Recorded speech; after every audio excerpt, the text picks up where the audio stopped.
اب سنیے زکریا اور یحییٰ علیہ السلام کے واقعات۔ دن گزرتے گئے، ابراہیم اور یعقوب علیہ السلام کی نسل سے کچھ نیک لوگ پیدا ہوئے۔ ان کو آل عمران کے نام سے یاد کیا جاتا ہے۔ اللہ تعالیٰ سورہ آل عمران آیت 33 اور 34 میں فرماتے ہیں، بے شک اللہ تعالیٰ نے تمام جہان کے لوگوں میں سے آدم کو اور نوح کو اور ابراہیم کے خاندان اور عمران کے خاندان کو چن لیا کہ یہ سب آپس میں ایک دوسرے کی نسل سے ہیں اور اللہ تعالیٰ سنتا جانتا ہے۔ جس عمران کا ذکر قرآن مجید نے کیا ہے یہ داؤد علیہ السلام کی اولاد سے ہیں۔ زکریا علیہ السلام کی بیوی یحییٰ علیہ السلام کی والدہ عیشا اور مریم علیہ السلام کی والدہ حنا دونوں حقیقی بہنیں تھیں، اور زکریا علیہ السلام رشتے میں مریم علیہ السلام کے خالو تھے۔ اس طرح یحییٰ علیہ السلام اور مریم علیہ السلام آپس میں خالہ زاد ہیں۔ اللہ تعالیٰ نے اس دور کے کئی واقعات کی طرف اشارہ کیا ہے۔ سب سے پہلا تذکرہ مریم علیہ السلام کی پیدائش کا ہوا ہے۔ یہ واقعہ دمشق میں ہوا۔ زکریا بن دان سلیمان علیہ السلام کی اولاد میں سے تھے۔ دمشق میں زندگی گزار رہے تھے۔ عمر 100 سال سے زیادہ ہو چکی تھی۔ اس قصے کی ابتدا قرآن مجید نے عمران کی بیوی سے کی ہے۔ وہ مریم علیہ السلام کی ماں اور عیسیٰ ابن مریم کی نانی ہیں۔ عمران کی بیوی کے ہاں عرصہ دراز سے کوئی اولاد پیدا نہ ہوئی تھی۔ ایک دن انہوں نے ایک چڑیا کو دیکھا، وہ اپنے بچوں کو خوراک کھلا رہی تھی۔ یہ دیکھ کر انہیں شدت سے اولاد کی خواہش محسوس ہوئی۔ انہوں نے اللہ سے دعا کی، اللہ نے ان کی دعا کو قبول فرمایا۔ چنانچہ جب بچے کی ولادت کا وقت قریب آیا تو انہوں نے ایک نذر مانی۔ سورہ آل عمران آیت 35 میں اللہ تعالیٰ فرماتے ہیں، جب عمران کی بیوی نے کہا، اے میرے رب، میرے پیٹ میں جو کچھ ہے اسے میں نے تیرے نام آزاد کرنے کی نذر مانی ہے، تو میری طرف سے قبول فرما، یقیناً تو خوب سننے والا اور پوری طرح جاننے والا ہے۔ انہوں نے اللہ تعالیٰ سے اولاد کی دعا کی۔ اللہ تعالیٰ کے حکم سے جب انہیں بچہ پیدا ہونے کی امید ہوئی تو انہوں نے نذر مان لی کہ جس بچے کو جنم دوں گی اسے اللہ کے لیے آزاد چھوڑ دوں گی تاکہ وہ بیت المقدس کی خدمت کرے۔ زکریا علیہ السلام اور آل عمران بیت المقدس کی طرف نقل مکانی کر چکے تھے۔ بیت المقدس یہودیوں کی عبادت گاہ تھی۔ یہ ان کا طریقہ تھا کہ اپنی اولاد کے بارے میں بیت المقدس کا خادم بنانے کی نذر مانا کرتے تھے۔ بچہ پیدا ہوتا تو علماء کے سپرد کر دیتے، وہ اسے تورات پڑھاتے تاکہ وہ عبادت کرنے والا بن جائے، بیت المقدس کی خدمت کرے۔ لیکن ان کے ہاں بچی پیدا ہوئی۔ بچیوں کو تو خدمت کے لیے وقف نہیں کیا جاتا تھا۔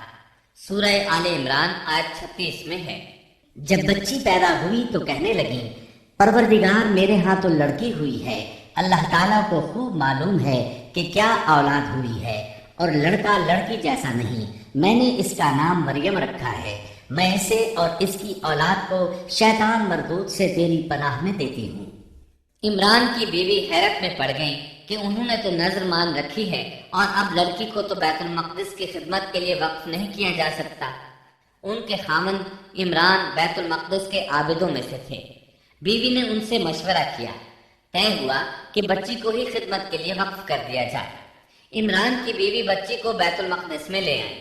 جس بچے کو وقف کرنا ہوتا تھا اس کی کفالت کوئی عالم کرتا تھا۔ عابدوں میں اس وقت یہ جھگڑا پیدا ہوا کہ اس بچی کی کفالت کون کرے گا۔ اس کے لیے آخر یہ طریقہ طے کیا گیا کہ وہ سب اپنا اپنا قلم پانی میں پھینکیں گے، جس کے قلم پر کچھ ظاہر ہو وہ اس کا کفیل بن جائے گا۔ چنانچہ سب نے اپنے قلم پھینک دیے، وہ پانی کے بہاؤ کے ساتھ بہنے لگے، جبکہ زکریا علیہ السلام کا قلم پانی کے بہاؤ کی مخالف سمت بہنے لگا۔ اللہ تعالیٰ سورہ آل عمران آیت 44 میں فرماتے ہیں، تو ان کے پاس نہ تھا جبکہ وہ اپنے قلم ڈال رہے تھے کہ مریم کو ان میں سے کون پالے گا، اور نہ تو ان کے جھگڑے کے وقت ان کے پاس تھا۔ اس طرح زکریا علیہ السلام کفیل قرار پائے۔ مریم علیہ السلام نے بہت اچھی پرورش پائی، وہ بہت تیزی سے پروان چڑھی۔ آپ کا جسم مضبوط اور خوبصورت تھا، بہت نیک اور عبادت گزار تھی، عورتوں میں سب سے زیادہ سچ بولنے والی تھی۔ اللہ تعالیٰ نے انہیں اپنی کرامات سے نواز رکھا تھا۔ اللہ تعالیٰ سورہ آل عمران آیت 37 میں فرماتے ہیں، جب کبھی زکریا ان کے کمرے میں جاتے ان کے پاس روزی رکھی پاتے۔ وہ پوچھتے اے مریم تیرے پاس یہ روزی کہاں سے آئی؟ وہ جواب دیتی کہ یہ اللہ کے پاس سے ہے، بے شک اللہ تعالیٰ جسے چاہے بے حساب رزق دیتا ہے۔ زکریا علیہ السلام کو جب کہیں جانا ہوتا وہ مریم علیہ السلام کے کمرے کا دروازہ بند کر کے جاتے تھے۔ جب واپس آتے تو اس کے پاس رزق رکھا پاتے اور وہاں غیر موسمی پھل ہوتے۔ بہت تعجب کرتے۔ مریم علیہ السلام انہیں بتاتی یہ پھل اللہ تعالیٰ نے آسمان سے نازل کیے ہیں۔ اللہ تعالیٰ سورۃ المائدہ آیت 75 میں فرماتے ہیں، اور عیسیٰ کی والدہ ایک راست باز عورت تھی، اسی لیے ان کے ہاتھ پر بہت سی کرامات ظاہر ہو رہی تھیں۔ ان کی فضیلت سورہ آل عمران آیت 42 میں ان الفاظ میں آئی ہے، اور جب فرشتوں نے کہا اے مریم اللہ تعالیٰ نے تجھے برگزیدہ کر لیا اور تجھے پاک کر دیا اور سارے جہان کی عورتوں میں سے تیرا انتخاب کر لیا۔ سورۃ المائدہ آیت 75 میں ہے، مسیح ابن مریم پیغمبر ہونے کے سوا اور کچھ بھی نہیں، اس سے پہلے بھی بہت سے پیغمبر ہو چکے ہیں۔ اس کی والدہ ایک راست باز عورت تھی۔ بخاری، مسلم، ترمذی اور نسائی کی حدیث ہے، نبی کریم صلی اللہ علیہ وسلم نے فرمایا، اپنے زمانے میں مریم علیہ السلام سب سے افضل عورت تھی اور اس امت میں خدیجہ رضی اللہ عنہا سب سے افضل عورت ہے۔ بہت سی احادیث میں 4 عورتوں کی فضیلت آئی ہے۔ نبی صلی اللہ علیہ وسلم نے فرمایا سارے جہان کی عورتوں میں سے 4 عورتیں افضل ہیں، مریم بنت عمران، فرعون کی بیوی آسیہ، خدیجہ بنت خویلد اور فاطمہ بنت محمد رضی اللہ عنہن۔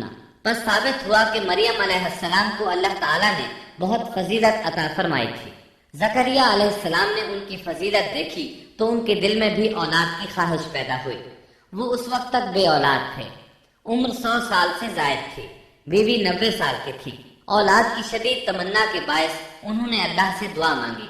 سورہ مریم آیات 1 تا 6 میں ہے، کاف ہا یا عین صاد، یہ ہے تیرے پروردگار کی اس مہربانی کا ذکر جو اس نے اپنے بندے زکریا پر کی تھی، جبکہ اس نے اپنے رب سے چپکے چپکے دعا کی تھی کہ اے میرے پروردگار میری ہڈیاں کمزور ہو گئی ہیں، سر بڑھاپے کی وجہ سے بھڑک اٹھا ہے، لیکن میں کبھی بھی تجھ سے دعا کر کے محروم نہیں رہا۔ مجھے اپنے مرنے کے بعد اپنے قرابت والوں کا ڈر ہے، میری بیوی بھی باج ہے، بس تو مجھے اپنے پاس سے وارث عطا فرما جو میرا بھی وارث ہو اور یعقوب کے خاندان کا بھی جانشین ہو، اور میرے رب تو اسے مقبول بندہ بنا لے۔ زکریا علیہ السلام اپنے دور میں اکیلے ہی نبی تھے، ان کے ورثاء اور رشتہ داروں میں کوئی قابل آدمی نہیں تھا، اس لیے انہوں نے یہ دعا کی۔ سورۃ الانبیاء آیت 90 میں اللہ تعالیٰ فرماتے ہیں، تو ہم نے اس کی دعا قبول فرما کر اسے یحییٰ عطا فرمایا اور ان کی بیوی کو ان کے لیے درست کر دیا، مطلب یہ کہ ان کا بانجھ پن دور کر دیا۔ پھر اللہ نے انہیں خوشخبری سنائی، اے زکریا ہم تجھے ایک بچے کی خوشخبری دیتے ہیں جس کا نام یحییٰ ہے، ہم نے اس سے پہلے اس کا ہم نام کسی کو نہیں کیا۔ زکریا علیہ السلام یہ سن کر خوش بھی ہوئے اور حیران بھی، کہنے لگے اے میرے پروردگار میرے ہاں لڑکا کیسے ہوگا؟ میری بیوی بانجھ اور میں خود بڑھاپے کی انتہا کو پہنچ چکا ہوں۔ اللہ نے جواب میں فرمایا، ارشاد ہوا کہ وعدہ اسی طرح ہو چکا، تیرے رب نے فرما دیا ہے کہ مجھ پر یہ بالکل آسان ہے اور میں اس سے پہلے تجھے بھی پیدا کر چکا ہوں حالانکہ تو کچھ بھی نہ تھا۔ اس پر زکریا علیہ السلام نے عرض کی، کہنے لگے میرے پروردگار میرے لیے کوئی علامت مقرر فرما دے، یعنی زکریا علیہ السلام نے عرض کی میرے رب کوئی نشانی مقرر فرما دیجئے کہ میرے ہاں بچہ پیدا ہونے والا ہے، جس سے میں سمجھ جاؤں کہ یہ بچہ بنی اسرائیل پر ظاہر ہوگا، تاکہ بنی اسرائیل کو بھی اس کی فضیلت اور اہمیت کا علم ہو جائے۔ تب اللہ تعالیٰ نے فرمایا، ارشاد ہوا کہ تیرے لیے علامت یہ ہے کہ تو بھلا چنگا ہونے کے باوجود 3 راتوں تک کسی شخص سے بول نہیں سکے گا۔ چنانچہ جب وہ وقت آیا اور وہ کسی سے بات کرنا چاہتے تو کر نہیں سکتے تھے، البتہ اپنے ذکر میں صبح شام مصروف رہتے، اور یہ نشانی تھی اس بات کی کہ ان کے ہاں بچہ پیدا ہونے والا ہے۔ اللہ تعالیٰ سورہ مریم آیت 11 میں فرماتے ہیں، اب زکریا اپنے حجرے سے نکل کر اپنی قوم کے پاس آ کر انہیں اشارہ کرتے ہیں کہ تم صبح و شام اللہ کی تسبیح بیان کرو۔ اللہ تعالیٰ سورہ آل عمران آیت 39 میں فرماتے ہیں، بس فرشتوں نے اسے آواز دی جبکہ وہ حجرے میں کھڑے نماز پڑھ رہے تھے کہ اللہ تعالیٰ تجھے یحییٰ کی یقینی خوشخبری دیتا ہے، جو اللہ تعالیٰ کے کلمے کی تصدیق کرنے والا سردار، ضابط نفس اور نبی ہے نیک لوگوں میں سے۔ انسان کتنے ہی بلند و بالا مقام پر پہنچ جائے اور اللہ تعالیٰ کے ساتھ اسے زیادہ سے زیادہ قرب حاصل ہو جائے، تب بھی وہ اللہ کا بندہ ہی رہتا ہے، اور کسی بھی بلندی پر پہنچ کر وہ اللہ یا اللہ کا بیٹا نہیں ہو سکتا، اللہ کا شریک نہیں ہو سکتا۔ اللہ جل شانہ کی ذات پاک وحدہ لا شریک ہے اور باپ بیٹے کی نسبتوں سے پاک ہے، لہذا انسان کی سب سے بڑی گمراہی یہ ہے کہ وہ جب کسی برگزیدہ انسان سے ایسے امور صادر ہوتے دیکھتا ہے جو عقل میں نہیں آتے، تو رعب یا عقیدت کی بنا پر پکار اٹھتا ہے کہ یہ ہستی تو خود اللہ ہے جو انسانی شکل میں آئی ہے، یا اس کا بیٹا ہے، یا اللہ تعالیٰ کی شریک ہے۔ وہ یہ نہیں سوچتا کہ بلا شبہ ان واقعات کا جاری ہونا اللہ کی طاقت کے ذریعے ہے، جو بطور نشان اس برگزیدہ انسان کے ہاتھوں جاری ہوئے۔ اس کے باوجود یہ نہ اللہ ہے نہ اللہ کا بیٹا، بلکہ اس کا ایک پسندیدہ بندہ ہے، اور یہ امور اللہ تعالیٰ کے خاص قوانین کے تحت صرف اس کی تعریف اور اس کی صداقت کے لیے ظاہر ہوتے ہیں، ورنہ وہ بھی اللہ تعالیٰ کے آگے اسی طرح مجبور ہے جس طرح دوسری مخلوق۔